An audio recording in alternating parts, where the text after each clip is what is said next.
Salut, bienvenue dans une nouvelle vidéo. Les enlèvements extraterrestres figurent parmi les phénomènes les plus mystérieux dont on parle depuis des décennies. Partout dans le monde, des témoins rapportent avoir vu d'étranges lumières et ne se souvenir de rien pendant des heures. Nous allons aujourd'hui vous présenter 20 personnes qui ont été enlevées par des extraterrestres.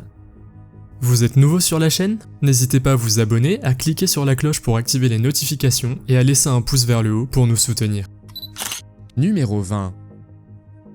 L'histoire de Betty et Barney Hill est souvent considérée comme le premier témoignage majeur d'enlèvement extraterrestre aux États-Unis. Le 19 septembre 1961, alors qu'ils traversaient la campagne du New Hampshire, ils aperçurent une lumière vive qui semblait suivre leur voiture. Ils crurent d'abord à un avion, mais la lumière se déplaça étrangement et se rapprocha. Barney s'arrêta, observa aux jumelles et affirma distinguer des silhouettes humaines dans un grand objet silencieux planant au-dessus des arbres. Paniqués, ils repartirent, mais découvrirent plus tard avoir perdu 2 heures de leur temps sans raison apparente. De retour chez eux, ils se sentaient mal à l'aise et Betty fit des cauchemars où elle était emmenée à bord d'un vaisseau et soumise à d'étranges examens. Sous hypnose, Betty et Barney racontèrent des détails étonnamment similaires de ce qui s'était passé. Betty dessina même une carte du ciel qu'elle pensait représenter le système d'origine des êtres, carte que certains chercheurs ont par la suite associée à Zeta Reticuli. Cette affaire demeure l'une des plus célèbres et des plus controversées et continue de soulever des questions sur ce qui s'est réellement passé cette nuit-là. Numéro 19. L'histoire d'enlèvement la plus célèbre des temps modernes est sans doute celle de Travis Walton. Le 5 novembre 1975, Walton et 6 autres bûcherons venaient de terminer leur travail dans la dense forêt nationale d'Apache Site Greaves, en Arizona, lorsqu'ils aperçurent une lumière vive au-dessus des arbres. Walton descendit du camion pour mieux voir et fut frappé par un rayon de lumière bleue qui le projeta au sol. Ses amis prirent la fuite, paniqués, mais revinrent rapidement pour constater la disparition de Walton. Les autorités lancèrent d'importantes recherches et beaucoup soupçonnèrent un acte criminel, mais les hommes maintinrent leur version des faits. 5 d'entre eux réussirent le test du détecteur de mensonges, ce qui ne fit qu'épaissir le mystère. 5 jours plus tard, Walton réapparut dans une station-service, épuisé et désorienté. Il affirma avoir été à bord d'un engin et avoir vu d'étranges êtres dans un environnement ressemblant à un cabinet médical. L'histoire fit la une des journaux du monde entier et inspira plus tard le film Fire in the Sky de 1993. À ce jour, elle demeure l'une des affaires les plus commentées et non résolues du phénomène OVNI. Numéro 18. Le soir du 11 octobre 1973, Charles Hickson et son collègue Calvin Parker pêchaient sur les rives de la rivière Pascagoula, dans le Mississippi, lorsqu'ils entendirent un étrange bourdonnement et aperçurent dans les airs un objet lumineux de forme ovoïde. 3 êtres en émergèrent, ne ressemblant en rien aux petits hommes verts classiques. Hickson les décrivit comme robotiques, avec une peau grise ridée, des mains griffues et des excroissances en forme de carotte à la place des oreilles et du nez. Les êtres semblaient flotter et les hommes dirent s'être sentis paralysés lorsqu'ils furent saisis et emmenés à bord. Hickson se souvint d'une sorte d'examen sous un grand œil mécanique, tandis que Parker, sous le choc, se souvenait de moins de détails, mais confirma avoir lui aussi été enlevé. Après leur libération, ils se rendirent directement au bureau du shérif pour porter plainte. La police les laissa seuls dans une pièce avec un enregistreur caché pour voir si leur récit changerait, mais l'enregistrement capta leurs murmures de peur. Pour de nombreux enquêteurs, cela laissait penser que les hommes croyaient à ce qu'ils avaient vécu. Hickson a raconté son histoire jusqu'à sa mort en 2011 et Parker s'est ensuite manifesté pour donner également sa version des faits. Numéro 17.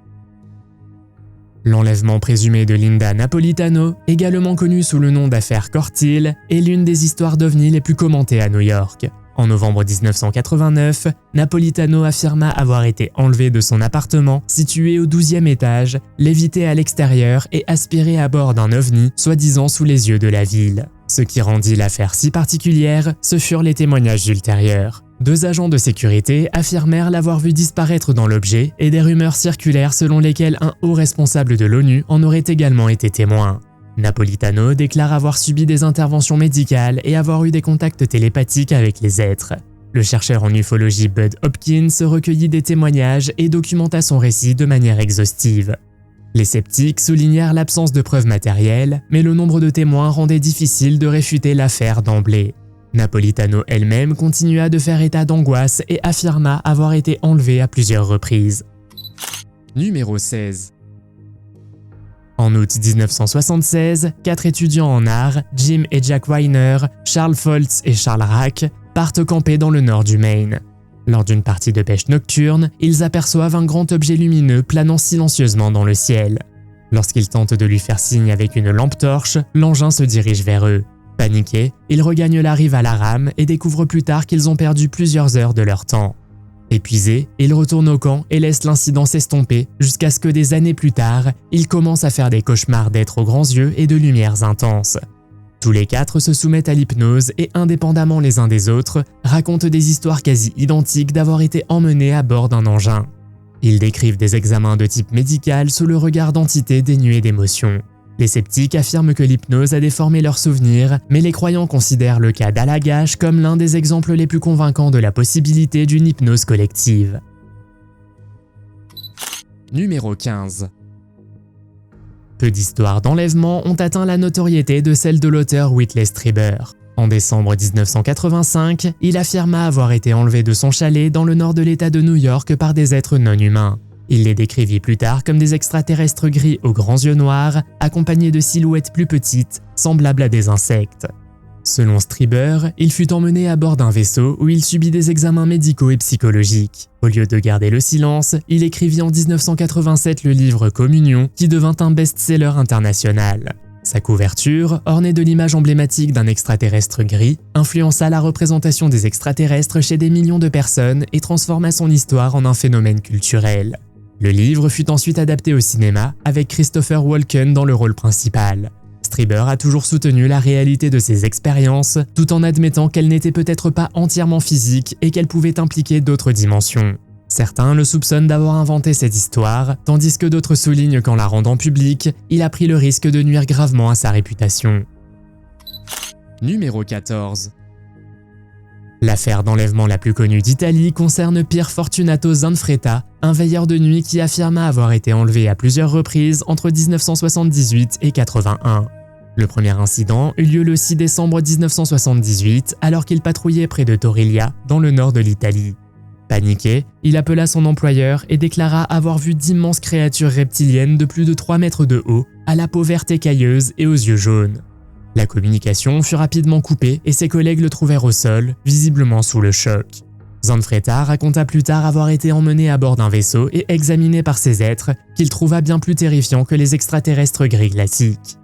Dans les années qui suivirent, il affirma avoir été enlevé 11 fois au total, décrivant invariablement les mêmes détails, des entités reptiliennes, d'étranges instruments et des communications télépathiques. Il porta plainte auprès de la police et apparut même à la télévision italienne, chose que peu de personnes enlevées étaient prêtes à faire. Après un incident, les enquêteurs ont découvert des traces de brûlures et de grandes empreintes sur le site, et plusieurs témoins ont rapporté avoir vu d'étranges lumières dans le ciel.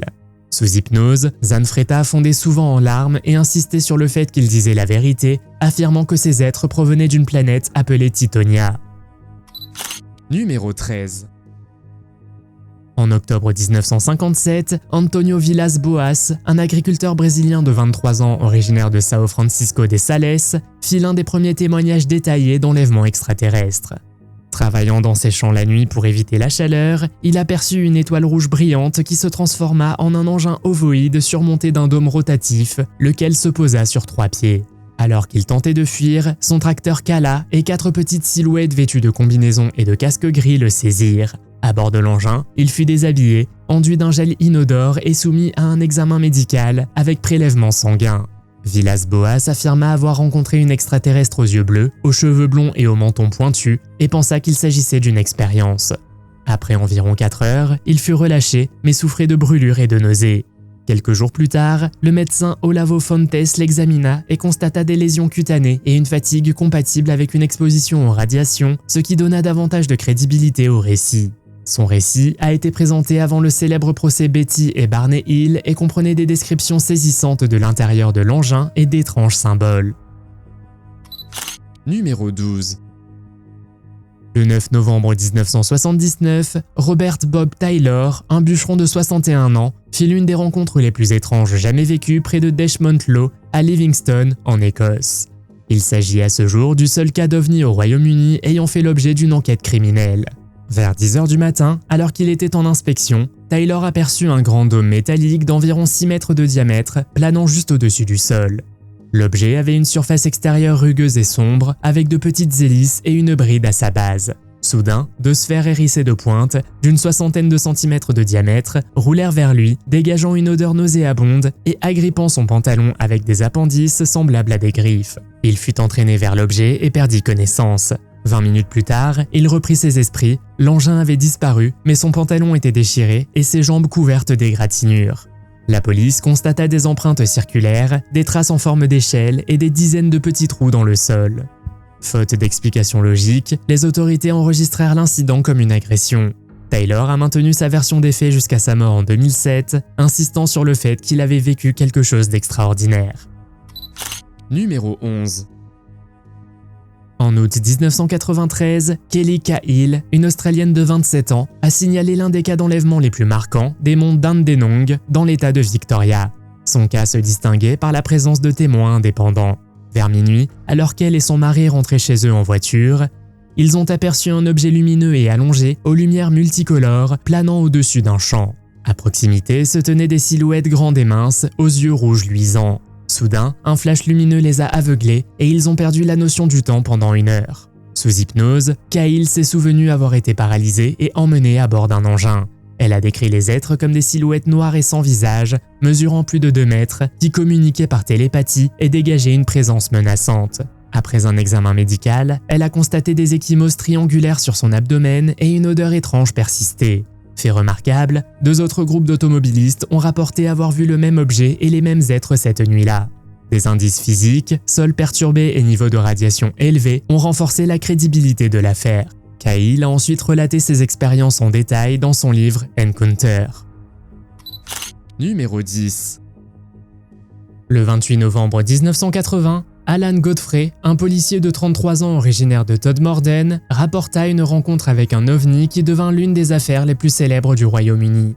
Vers 5h du matin, alors qu'il rentrait du bétail en fuite, il aperçut un objet en forme de losange d'environ 6 mètres de diamètre, planant à quelques mètres au-dessus de la route. L'objet avait une surface métallique sombre, une partie supérieure rotative et émettait un léger bourdonnement.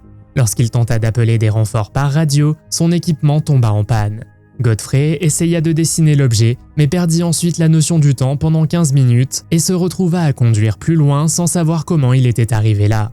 Ses bottes étaient éraflées et il découvrit une plaque ronde et irritante sur son pied. Sous hypnose, il se souvint avoir été emmené à bord par de petits êtres robotiques et une silhouette plus grande qui communiquait par télépathie.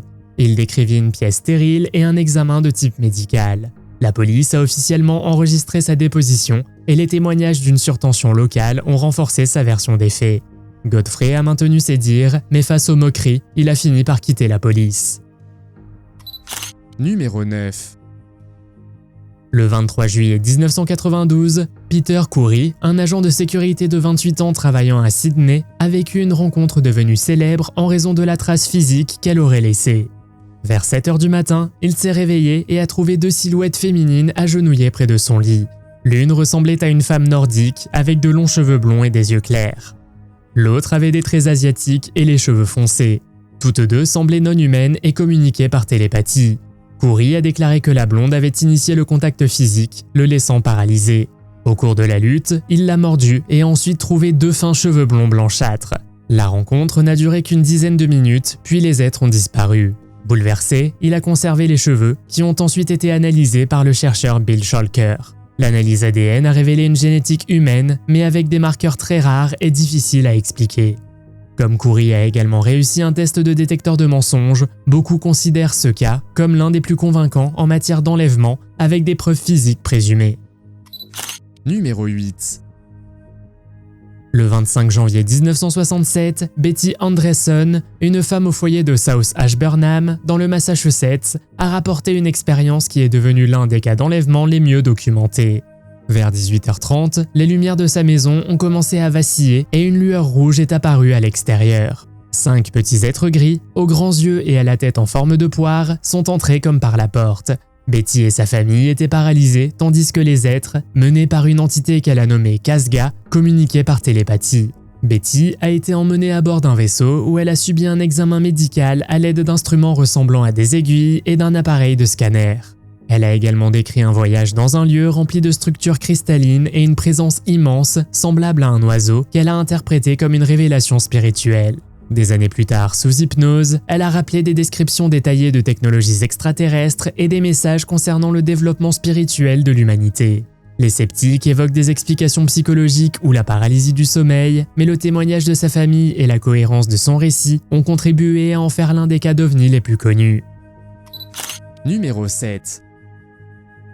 Le 21 octobre 1978, Frédéric Valentich, un pilote de 20 ans, disparaît au-dessus du détroit de Bass après avoir signalé être suivi par un objet inconnu, l'un des plus grands mystères de l'aviation australienne.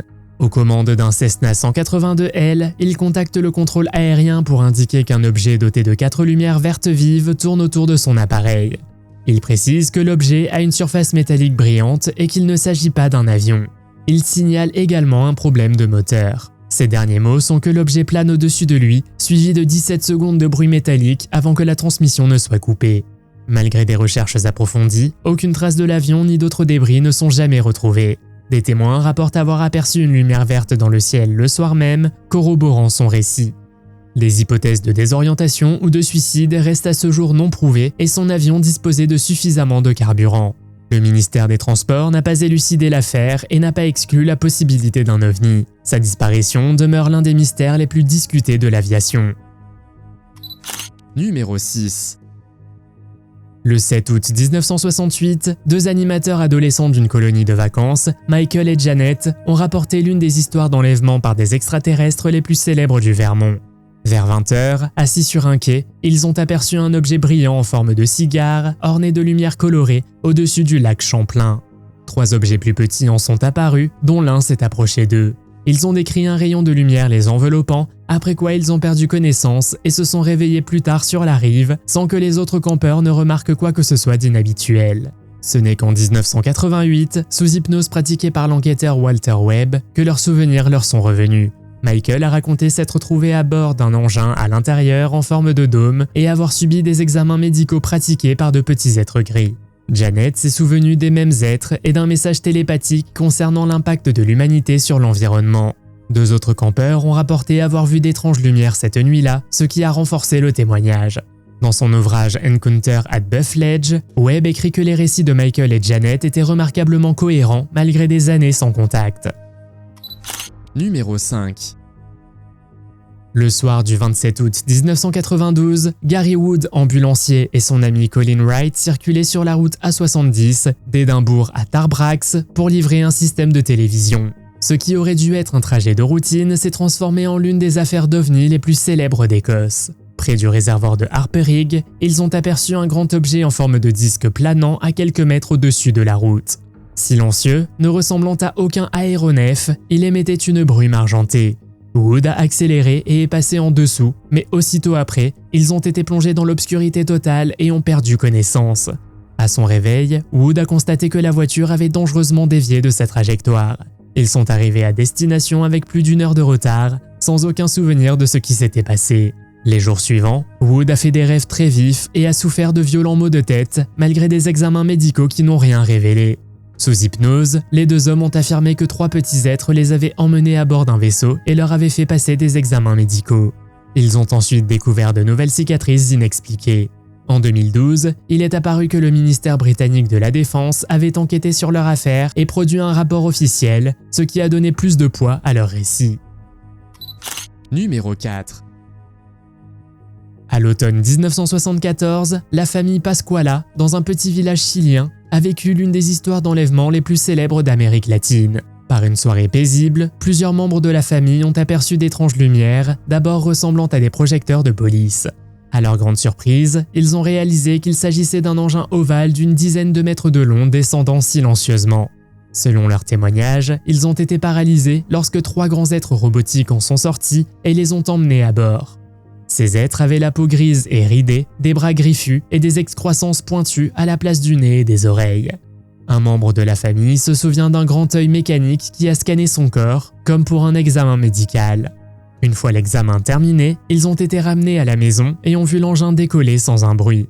ils se sont immédiatement rendus au commissariat pour porter plainte. Les policiers les ont laissés seuls avec un enregistreur caché pour voir s'ils allaient exagérer, mais ils ont au contraire enregistré des voix effrayées et paniquées. Pour de nombreux enquêteurs, cela laissait penser que la famille croyait réellement avoir vécu une expérience surnaturelle. Numéro 3. Le matin du 10 mai 1978, Jan Wolski, un agriculteur de 71 ans, circulait en charrette à cheval sur un chemin forestier près d'Emilcin, dans l'est de la Pologne, lorsqu'il aperçut deux petites silhouettes étranges. Sans crainte, il les laissa monter à bord. Il raconta plus tard qu'elles avaient la peau vert olive, les doigts palmés, de grands yeux en amande et des combinaisons noires moulantes. Dans une clairière, il vit un engin blanc et rectangulaire, de la taille d'un petit bus, planer juste au-dessus du sol. Des structures ressemblant à des forêts tournaient à ses coins, émettant un léger bourdonnement. Une plateforme descendit et les êtres invitèrent poliment Wolski à entrer. Il découvrit une pièce nue avec des bancs et même quelques corbeaux sans vie au sol. Les visiteurs lui demandèrent de se déshabiller, l'examinèrent avec de petits disques et lui offrirent une nourriture ressemblant à du miel qu'il refusa. Contrairement à de nombreux récits d'enlèvement, Wolski ne fut pas contraint, il fut poliment invité et il resta d'un calme remarquable. Les villageois découvrirent plus tard d'étranges empreintes de sabots et un garçon affirma avoir aperçu un objet ressemblant à un bus dans le ciel le même matin. En 2005, un monument fut érigé sur le site portant l'inscription « La vérité nous surprendra à l'avenir ». Numéro 2. Le 3 janvier 1979, l'homme d'affaires Filiberto Cardenas circulait en voiture avec un ami et sa famille sur Okeechobee Road à Hialeah lorsque leur véhicule s'est soudainement arrêté. En sortant pour regarder ce qui se passait, il a aperçu une lumière bleu-blanc intense accompagnée d'un bourdonnement puissant. En quelques secondes, Cardenas a été soulevé dans les airs et a disparu sous les yeux des autres. 2 heures plus tard, un policier l'a retrouvé à 25 km de là, désorienté et dégageant une étrange odeur de soufre qui a persisté pendant plusieurs jours. Sous hypnose, Cardenas a déclaré avoir été emmené à bord d'un vaisseau et avoir subi des examens médicaux de la part de 3 êtres humanoïdes vêtus de combinaisons blanches ornées d'un emblème en forme de serpent. Il a affirmé avoir été conduit dans une base sous-marine ressemblant à une pyramide où il a reçu des avertissements télépathiques concernant des conflits futurs. Là, on lui a donné une boisson ressemblant à du miel et il a vu des technologies inconnues et des bras mécaniques l'examiner. Il a même prétendu qu'un autre humain se trouvait à bord, un Sud-Américain qui a déclaré vivre volontairement avec les visiteurs. Numéro 1. Aux premières heures du 3 décembre 1967, l'agent de police Herbert Schirmer patrouillait à Ashland dans le Nebraska lorsqu'il aperçut un objet muni de lumières clignotantes stationné sur la route. Il pensa d'abord qu'il s'agissait d'un camion, mais lorsqu'il fit un appel de phare, l'objet s'éleva brusquement dans le ciel. Après cette rencontre, Schirmer souffrit d'un violent mal de tête, entendit un bourdonnement dans sa tête et découvrit un bourdonnement rouge sous son oreille le lendemain matin. Il avait également une perte de mémoire de 20 minutes. Sous hypnose, il déclara que la radio et le moteur de sa voiture étaient tombés en panne et qu'il avait vu un engin brillant en forme de ballon de rugby. Les occupants communiquaient par télépathie et exprimaient leur inquiétude quant au traitement infligé à la Terre par l'humanité. Lors de séances ultérieures, il se souvint d'une silhouette portant un emblème de serpent ailé sortant de l'engin, après quoi il perdit connaissance. Schirmer affirma s'être réveillé dans une pièce remplie de panneaux de contrôle où les êtres lui expliquèrent que leur vaisseau puisait son énergie dans des sources d'eau. Ils l'ont mis en garde contre les dangers qui rôdaient sur Terre et lui ont dit qu'ils lui rendraient visite 2 fois de plus.